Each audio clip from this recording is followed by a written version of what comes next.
selamat pagi Ibu dan teman-teman. Perkenalkan, nama saya Maria Immaculata Kwan Anin, biasa disapa Ima, dengan NIM 204111010.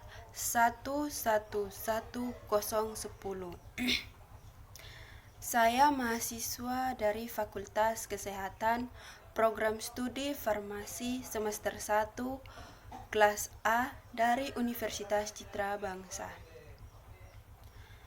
Pada kesempatan ini, saya akan menjelaskan materi tentang titrasi alkalimetrik dari mata kuliah Praktikum Kimia Farmasi Dasar.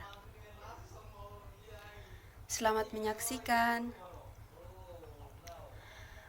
Yang pertama, ada beberapa materi yang saya akan jelaskan, yaitu yang pertama, pengertian dari titrasi alkalimetrik, yang kedua, tujuan dari titrasi alkalimetrik, yang ketiga, prinsip kerja dari titrasi alkalimetrik, yang keempat, produser kerja titrasi alkalimetrik, yang kelima, saya akan menjelaskan salah satu penentuan kadar suatu zat menggunakan titrasi alkalimetrik, yaitu alat, bahan, produser kerja, hasil, dan pembahasan. Yang pertama, saya akan menjelaskan tentang pengertian titrasi alkalimetrik. Titrasi adalah metode analisis kuantitatif untuk menentukan kadar suatu zat dengan menggunakan zat lain yang sudah diketahui konsentrasinya.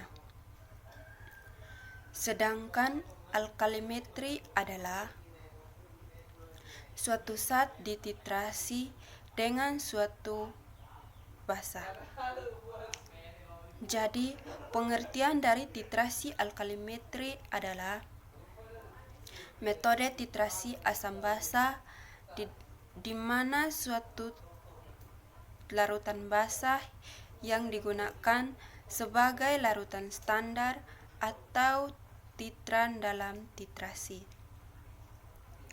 Titrasi ini digunakan untuk larutan analitik yang akan diuji adalah berupa larutan yang bersifat asam, baik itu asam kuat atau asam lemah. Yang kedua, tujuan dari titrasi alkalimetri. Tujuan dari titrasi alkalimetri itu yang perlu kita ketahui yaitu konsentrasi atau kadar larutan asam dengan menggunakan larutan berstandar asam basa. Yang ketiga, prinsip kerjanya titrasi alkalimetrik. Prinsip kerjanya titrasi alkalimetrik yaitu terjadi reaksi penetralan antara asam dengan basa ataupun sebaliknya, di mana kita menghitung kadar asam dalam bidang asam dan volume basa yang digunakan dari asam titrasi sampai terjadi perubahan warna larutan atau titik akhir titrasi, di mana ion H dari asam akan bereaksi dengan ion OH yang membentuk molekul yang netral. Yang keempat, prosedur kerja dari titrasi alkalimetri. Prosedur kerja laboratorium titrasi alkalimetri itu yang perlu kita ketahui dalam prosedur titrasi alkalimetri adalah yang pertama, alat dan bahan, kedua, cara kerja, ketiga, pengamatan, keempat, perhitungan, kelima, mengerjakan lembaran kerja. Jadi, yang pertama itu alat dan bahan. Alat itu terdiri dari beberapa bagian, yaitu 1. Buret, 2. Klem dan statif, 3. Erlenmeyer, 4. Pipet volume 10 ml, 4. Labu takar 250 ml. Bahan yaitu terdiri dari natrium bikarbonat atau NaHCO3, HCl 0,1, indikator metilen red, dan Aquades. Yang kedua, cara kerjanya.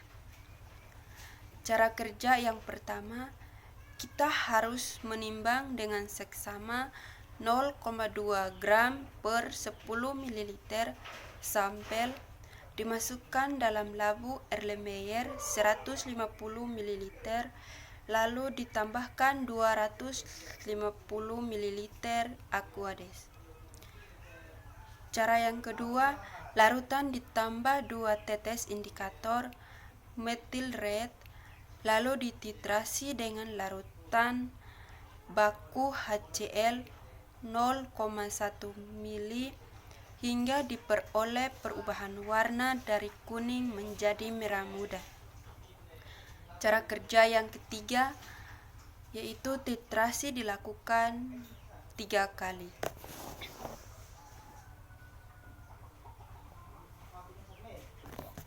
Yang kelima, saya akan menjelaskan salah satu penentuan kadar dari suatu zat menggunakan titrasi alkalimetrik. Yang pertama, alat dan bahan. Alat terbagi atas beberapa bagian, yaitu 1 buah breaker gelas, 1 buah buret makro 50 ml, 1 buah labu takar 200 ml, 2 buah labu ukur 100 ml,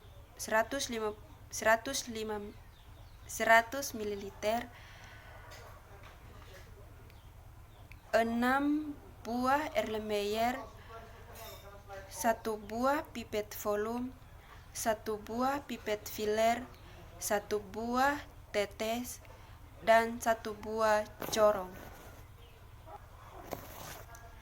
Bahan yang digunakan yaitu NaOH 0,1 mili 250 ml, asam oksalat 0,1 mili, Be 1/2, Bm 126 100 ml, asam asesat 100 ml, dan PP 3 tetes.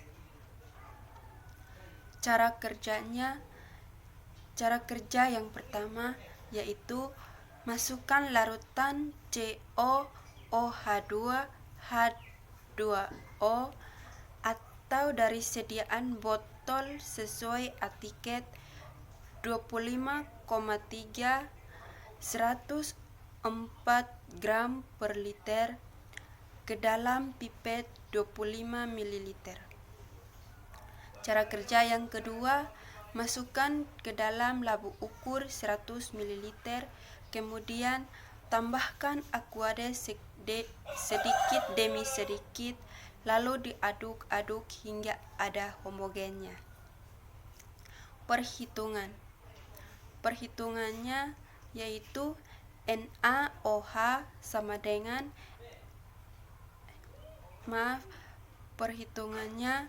NaOH 0,1 m 250 ml dari sediaan 2 mili. COOH2 sama dengan NaOH F kali M sama dengan F2 kali M2, 200 ml kali 0,1 mili sama dengan F2 kali 2M. 25 ml sama dengan 2N kali F2. F2 sama dengan 25 ml per 2N. Jadi hasil dari F2 yaitu 12,5 ml. Dari cara kerja dan perhitungan, kita dapat menyelesaikan lembaran kerja yang akan dikasih untuk dikerjakan. Demikian penjelasan dari saya materi tentang titrasi kalimetrik.